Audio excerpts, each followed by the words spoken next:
토지투자 연구반 디벨로퍼 에스코반에 운영하고 있는 토지병장입니다. 이번 시간에는 지난 시간에 이어서 셀프스타트 토지투자 언어인데요. 그 중에서 그 용도 변경에 대해서 진행하다가 좀 멈춘 게 있습니다. 근생시설에 대해서 좀 더 알아보는 시간을 갖도록 하겠습니다. 그러니까 그 규제 내용 변경까지 알아봤는데요. 이제 그 내용을 보겠습니다. 여기서까지 지난 시간에 봤는데 간단하게 그때는 살펴봤고요. 지금은 좀 더 깊이 있는 내용을 진행하도록 하겠습니다. 조금 어려운 내용일 수도 있는데 이 한 번만 이해해 주시면 그렇게 어렵지는 않을 내용일 겁니다. 지난 시간에 제가 뭐라고 했냐면 기초 특강에서 용도 변경의 핵심은 아래 임제에 있다. 그래서 용도 변경, 허가, 신고 이제 보이죠? 그래서 이렇게 용도 변경은 뭡니까? 이렇게 이 서로 간의 용도 이렇게 같은 시설군에서 이렇게 바꿀 수가 있잖아요. 의학시설, 종교시설, 뭐 문화재 집회시설 아니면 여기 뭐 근생시설, 숙박시설 이렇게 바꿀 수가 있죠. 그러니까 이렇게 바꿀 수가 있는 건데, 근데 그런 게 용도론 변경이고, 그 다음에 신고는 뭐냐면 1군에서 밑으로 갈 때는 뭡니까? 신고사항을 하는 거죠. 신고. 그것도 신고사항이라고 해서 그냥 무조건 받아주는 게 아니라 건축 요건은 맞아야 돼요. 그러니까 지난 시간에 얘기했듯이 도로를 하든지 뭐 주차장을 하든지 제일 많은 게 이거죠. 그 다음 정화적으로 이게 이런 거 여러 가지 이제 소방법이라든지 여러 가지를 맞춰야 됩니다. 됐죠? 이게 신고 사항이고 위로 갈 때는 이거는 허가 사항이다. 이렇게 나와 있습니다. 9개의 시설군이 있습니다. 이렇게 되어 있죠. 위 그림을 보고서 이제 중요한 실무에 굉장히 중요하잖아요. 제가 얘기했죠. 구군의 1군으로 용도 변경할 때는 상위군으로 용도 변경한다고 하고 이게 바로 허가 대상이다. 이 얘기입니다. 이렇게 할 때는 허가를 받아야 된다는 거죠. 이거 밑에 이거 반대로 1군에서 밑으로 갈 때는 신고 대상입니다. 그렇다고 해서 신고는 허가보다 좀 완화가 됐지만 그래도 건축법의 요건은 맞아야 된다. 이거는 기억을 꼭 하셔야 될 겁니다. 이렇게 했고요. 예를 들어서 좀 보겠습니다. 예를 들어서 보면은 단독특에서 일정 근생시설 용도 변경하고자 한다면 허가를 받아야 된다는 거죠. 이해되셨죠? 허가를 받아야 된다. 이렇게 했고 반대로 일종에서 단독으로 바꾸면 신고를 해야 된다는 거죠. 자, 위로 올라가고 내려가겠습니다. 여기까지는 크게 이제 많이 들었기 때문에 어려움이 없을 겁니다. 이렇게 했고요. 중요한 것은 이제 지난 시간에 의해서 용도 이제는 변경입니다. 이렇게 변경인데 조금 마무리할게요. 이렇게 예를 들었다. 이렇게 됐습니다. 근린생활시설군입니다. 조금 더 이제 법령에 따라 용도 변경을 더 하라. 이제는 구체적으로 이제 하겠다. 알겠습니다. 그러니까 근생시설이 여러 가지 이렇게 있지 않습니까? 그러니까 보통 우리가 일정 근생시설이라고 하면은 어떤 거냐면 이제 주변에 가까운 데 있는 것들 이렇게 있고요. 좀 상권이 좀 큰 데 있지 않습니까? 그런데 큰 데는 이중근생활시설이라고 이렇게 하죠. 이렇게 구분하고 있습니다. 그래서 제가 따로 그 시간을 가진 이유는 바로 이 아래 구분 때문에 그렇습니다. 이 아래 구분 요게 있습니다. 이 구분은 우리가 잘 이해하는데 제가 이게 표로 전부 다 한번 현재 시점에서 다 정리했거든요. 이게 무슨 얘기냐면 이 상가가 일종하고 이종이 있지 않습니까? 일종 근생시설이 그 건축법 시행령 별표일에 한번 별표일을 잠깐 불러와 볼까요? 요겁니다. 요거 별표일이 어떤 겁니까? 그 건축법 시행령 별표일 용도별 건축물의 종류거든요. 그 중에서도 다른 건 이해가 되는데 여기에 보면은 3호를 볼까요? 3호 3호죠. 이거는 이거 목이죠. 과목이잖아요. 이렇게 숫자가 된 건 3호. 이렇게 그 가나다라 할 때는 이건 과목. 기억하시죠? 과목입니다. 일종 3호의 일종 근린생활시설 과목은 이런 게 있습니다. 이런 게. 근데 여기서 보니까 식품, 잡화, 의료 어쩌고 하면서 일전제곱미터 미만인 것은 이렇게 돼 있죠. 휴게점, 제과점 등 하면서 뭐 바닥면적 합계가 300제곱미터 미만인 것은 이렇게 되어 있습니다. 근데 그 말을 우리가 이제 좀 더 알아보자는 의미로 한번 보는 겁니다. 여기 다시 한번 볼까요? 소매점. 이렇게 아까 그런 내용을 읽죠? 이게 제가 한 장을 딱 정리한 겁니다. 이 한 장을 이해하시면 근생시설이 어느 정도 알 수 있을 겁니다. 소매점. 그 1000제곱미터 이하면 어떡하라고요? 여기 뭐라고 했습니까? 여기 미만이라고 했죠? 1000제곱 미만. 미만이네요. 이렇게 미만. 1000제곱미터 미만은 뭐라고요? 일정 근생시설. 넘으면 이거는 판매시설이에요. 판매시설 5군에 있는 거. 그쵸? 휴게점, 제과점 등 미만이면 뭐라고요? 300제곱 미만은 이거 일종. 그 다음에 그거 넘으면 일정 근생이네? 그러면 넘으면 일정 근생이 맞나요? 휴가한주 제과점 등 300 넘으면 뭐라고요? 이정 근생. 안 되면 일정 근생. 그 뜻입니다. 그래서 이게 빨갛게, 파랗게 제가 표시한 이유는 요거보다 밑에 있는 경우, 그러니까 그런 거죠. 한번 요거 탁구장 체육도장 볼까요? 합계 500제곱미터 통과부터 미만인 경우는 이건 뭐예요? 일정 군생. 그 다음에 500 토가부터 이상부터 1000제곱 미만은 문화시설군. 1000제곱부터 이상은 뭐라 합니까? 자군의 문화무 집회를 지었다. 이거죠? 그럼 요것도 볼까요? 금융업소, 사무소, 부동산 중개업소도 있네요. 그 다음에 결혼상담소, 소개업소, 출판사 등은 30제곱미터 미만은 일정 군생에서 가능하지만 그보다 큰 건 어떻게 됩니까? 이전 군생에서 해야 됩니다. 이전 군생 여기 나오죠? 금융업소, 사무소, 부동산 중개업소, 결혼상담소 이건 뭡니까? 그 일정 군생이 아닌 거. 그 500제곱미터 거죠? 이거는 30이라고 했잖아요. 근데 요거보다 이제 훨씬 큰 거는 이제 업무시설로 가야 되겠죠. 업무시설. 그렇게 면적으로 이렇게 한 겁니다. 여기 설을 흥겼죠, 이게. 차번이. 전기 자동차 충전소. 1000제곱 미만은 일전, 그, 근생시설 1000제곱 미만은 일군 자동차 관련 큰 건 이건데, 충전소를 설치가 있습니다. 이거보다 큰 거는 어디다 세워야 돼요? 자동차 관련 시설에서만 가능합니다. 이전 근생에서 안 된다는 얘기죠. 그죠? 그러니까 이거 보면은, 이제 다시 정리해보면, 가번은, 소매점은 1000제곱 미만은 이렇게, 이거보다 큰 거. 이거 구분 되겠죠, 이제? 휴게점점, 제과점은 큰 거.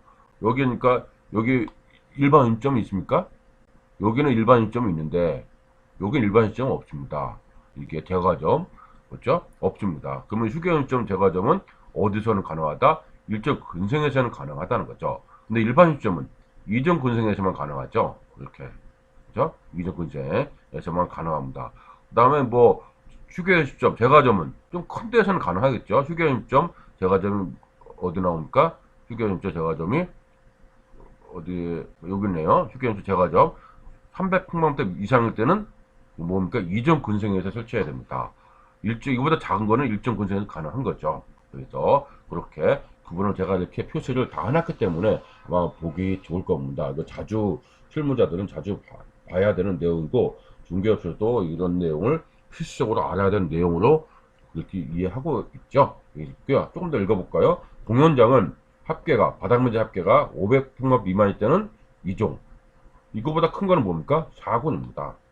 4군. 그 4군은 그게 무슨 얘기냐면 요거 군 1군, 2군, 3군, 4군 요거 자동차 관련 시설군, 산업도 시설군, 전기통신, 문화무 집회시설 여기 있지 않습니까? 그 다음 영업시설군, 교육및 복지시설군, 근생시설군 요 군 말하는 겁니다. 제가 이렇게 군을 얘기한 것이 바로 그 4군 문화 집회시설 요거고 종교 집회장 이 작은 거는 종교 집회장은 근생시설 가능합니다. 이렇게 근생시설에서 우리가 종교시설 많이 있는 거 보지 않았습니까? 그때는 500평방미터 미만으로 설치해야 된다. 이거보다 큰 건 뭡니까? 따로 종교시설로서 자리 잡아야 된다. 이 얘기입니다. 자동차 영업소도 작은 데는 그러니까 우리 대리점 같은데 작은 데 2종 근생이죠. 근데 큰 데는 일군의 자동차 관련 시설로 전시장 같은 큰 걸로 해야 된다. 이 얘기입니다. 서점은 일종 근생에 해당되지 않는 서점. 그 얘기 뭡니까? 이건 일종 근생 서점되지 않는 것. 여기 어디 나옵니까? 서점 조그맣게 있습니다. 그거보다도 큰 데는 이제 뭐라고 합니까? 이종에다가 서야 된다. 이 얘기 나옵니다. 이렇게 있죠? 이렇게 나와 있고, 총포. 이렇게 면적이 없는 것도 있습니다. 이렇게 면적이 없는 게 있어요. 이런 건 뭡니까? 이런 면적이 없는 거는. 면적이 없는 거는 그냥 그 면적이 상관없이 이거 뭡니까? 이전 근생에서 설치할 수 있다는 겁니다. 일반 일정 이전 근생에 설치할 수 있는 거죠. 면적이 상관없습니다. 이거는. 일정은 없죠? 일정은 없습니다. 그 다음 청소년 PC방 이런 것도 요 밑에서는 이종이고 이거보다 클 때는 판매시설 그 다음에 요거는 300 나오죠. 이렇게 우리가 구분할 수가 있어야 될 겁니다. 학원도 크면은 이렇게 하고 그 다음 너무 크면은 이제 뭐입니까? 이거보다 크면은 육군 교육연구시설로 본다 이 얘기입니다. 독서실화 기원은 이거는 면적이 없네요. 그 얘기 뭡니까? 면적 제한이 없다는 얘기죠. 이종 근생시설에 들어가야 된다는 얘기입니다. 이렇게 있고요. 그다음 테니스장, 체력 달린장, 놀이시설, 실내나시터, 당구장 이것도 뭡니까? 500평방 미만은 근생에서 들어갈 수 있는데 그 크게 하려면 운동시설로 따로 이렇게 허가를 받아야 된다 이 얘기입니다. 그러니까 금융업소, 사무소, 중개사무소, 결혼상담소 이렇게 큰 데는 뭡니까? 500평방 미만은 이제 들어갈 수 있지만은 그 이상은 8군 업무시설이다. 다중생활시설도 500평방 미만까지 뭡니까? 고시원이죠 이게. 이 미만은 근생시설인데 이거보다 크면은 숙박시설이라는 거죠. 제조업소 이거죠. 제조업소가 우리가 흔히 공장 같은 거거든요. 500평방 미만일 때는 근생시설에서 가능합니다. 근데 이거보다 클 때는 산업시설과 이게 공장입니다. 이렇게 있고요. 단란점 합계 150평방 미만까지는 요게 이제 그 2종에 들어갈 수 있지만 그 이상 큰 거는 유락시설에서만 들어가야 된다. 이 얘기입니다. 안마실시설, 노란 입장은 면적 제한이 없네요. 이렇게 했죠? 이런 식으로 제가 구분을 제가 정리했기 때문에 이 내용을 이해를 하시면 상가대행에 대한 어떤 구분도 어려움이 없을 겁니다. 이게 많이 헷갈려죠? 한번 이제 보겠습니다. 상기표를 설명하면 일정 근생에서 소매점이 있습니다. 소매점 여기 있죠? 소매점. 소매점이 있는데 여기 연제가 1000제곱 미만은 일정 근로생활시설이지만 1000제곱미터 이상은 뭐라고요? 판매시설이다. 이 얘기입니다. 5군의 판매시설에 속한다. 이 얘기가 무슨 의미라고 들리나요? 1000제곱미터 미만의 잡화점은 일정 근생시설로 허가를 받아야 되고 그 이상은 판매시설로 허가를 받아야 된다. 이 얘기입니다. 이전 근생시설 경우에는 달라진 점 있죠? 여기에 150 미만이라면 근생시설에 맞지만 이전 근생 그 이상은 유락시설이다. 그렇죠? 그러니까 그 이상 허가받을 때는 굉장히 까다롭다는 얘기죠. 조그만 150평 미만까지는 근생시설 허가 내지만 그 이상은 무락시설이다 얘기입니다. 이해되셨죠? 기본적인 내용이지만 원래를 모르면 어려울 수 있는 내용입니다. 몇 번이고 이해를 하시는 것이 좋을 것 같아요. 그만큼 토지특강을 스스로 연구하면 알 수 있는 내용이거든요. 이거를 뭐 암기하고 그런 내용이 아니라 그 원리를 이해하시면 될 것 같아요. 그렇겠죠? 용도 변경에 대해서 살펴봤고 그 다음에 이외에도 주차장 정화조, MD 이런 거 함께 알아야 되겠죠? 그래서 조금 더 팁을 얘기하자면 7구는 근생, 8구는 주거, 9구는 그 밖에 시설공로에서 동물 및 식물 관련 시설로 되어 있어요. 이게 그 투자 팁인데, 이거 실무자 중요한 팁인데, 무슨 얘기냐면, 여기 보니까 9구는 이거 뭡니까? 이 건축물의 용도 변경이 아닙니까? 그러니까 가장 밑에 어떤 건축법의 요건을 맞으면 이거는 된다는 거죠. 동물 및 식물 관련 시설은. 그렇죠? 요거는, 그러니까 많은 분들이 이제 이것저것 먼저 건축법이 까다로우면 이거부터 시도를 하신 경우가 그런 얘기입니다. 이거는 좀 웬만하면 다 되니까. 있겠죠? 그러면서 하나씩 올라가는 것도 하나의 방법이 되는 것도 팁이라고 할 수 있겠죠. 그렇겠죠? 그래서 그런 내용이 우리가 보시면 될 것 같아요. 그래서 그렇게 해봤는데, 요 내용이 상당히 제가 오랜 시간에 걸려서 준비를 해왔기 때문에 제가 만든 거거든요. 제가 만든 거기 때문에 이 자료를 가지고 잘 활용해서 상가를 구분하시면 좋겠습니다. 알겠죠? 별표를 보면서 이제 정리하도록 하겠습니다. 여기 보면 이 3호, 그죠? 그 다음에 가목입니다. 이제 읽을 줄 알아야 됩니다. 알겠죠? 항은 뭐라고 되십니까? 그 위에 항은 어떻게 표시됩니까? 위에 항은. 그 항은 동그라미 1번 이렇게 되고, 이렇게. 그니까 뭐, 여기 보면은 여기다가 있고, 동그라미 1번, 동그라미 2번. 위에는 이제 조, 몇 조, 위랑, 그 다음에 뭐예요? 3호, 가목. 그죠? 잘 이해하셔야 됩니다. 그렇게 이해해야 법률의 해석을 우리가 알 수가 있지 그냥 해석하면 어려울 수 있거든요. 그래서 그렇게 보시면 좋을 것 같습니다. 이렇게 했고요.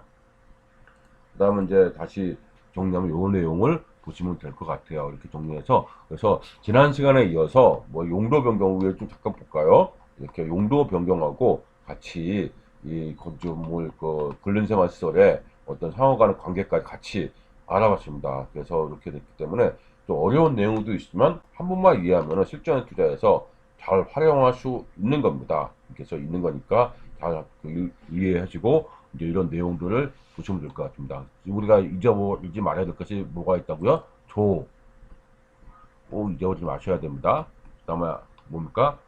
메탕, 메토, 뭐, 맨모, 무슨 모, 세모, 이렇게 됐죠? 조는 뭡니까? 우리가 몇조? 항은 뭐라고요? 동그라미 이렇게 표시되고, 그 다음에 호는 뭐 어떻게 표시됩니까? 1, 2, 3, 4. 목은 어떻게 표시됩니까? 가, 나, 다. 이렇게 있고요. 세목은 어떻게 됩니까? 1, 이제 다시 1, 2, 3. 더 세세목은 어떻습니까? 가, 나, 다. 이렇게 표시되거든요. 그러니까 그렇게 해석에 따라서 늘 어려운 것이 사망 단서에서 어느 호, 어느 목, 이런 거에 해석이 돼야 법률적으로 정확하게 해석할 수 있는 거거든요. 그렇죠? 조, 항, 호, 목, 세모 이 구분을 이해하시고 그 다음에 용도 변경에 대해서 정리하셨으니까 용도 변경이 어려운 내용은 아닌데 기존의 내용의 변경을 이런 경우는 하는구나 이런 경우 하지 않는구나 이렇게 보시면 좋을 것 같습니다. 그렇죠? 네, 이상으로서 그 건축물의 용도 변경에 대해서 이제 근린생활 시설까지 함께 알아보는 그런 시간이었습니다.